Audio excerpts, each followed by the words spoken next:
Top quality और consistent performance के लिए सिर्फ सिल्वर पंप नाम याद रखना। રાજ્યમાં આજે પણ વરસાદી રમઝટ ચાલુ।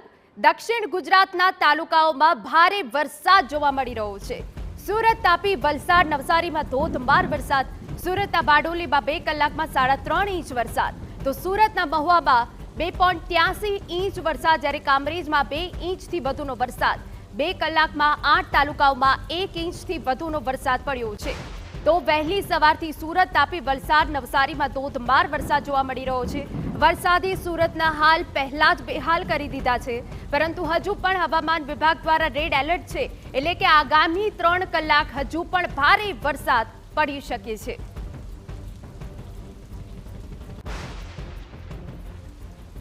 તો વહેલી સવારથી પણ રાજ્યના અનેક જિલ્લાઓમાં ભારે વરસાદ પડી રહ્યો છે।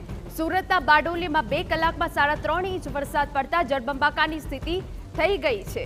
આપને જણાવી દઈએ કે હજુ પણ આજે રેડ એલર્ટ છે સુરતમાં, હજુ આગામી 3 કલાક ભારે છે।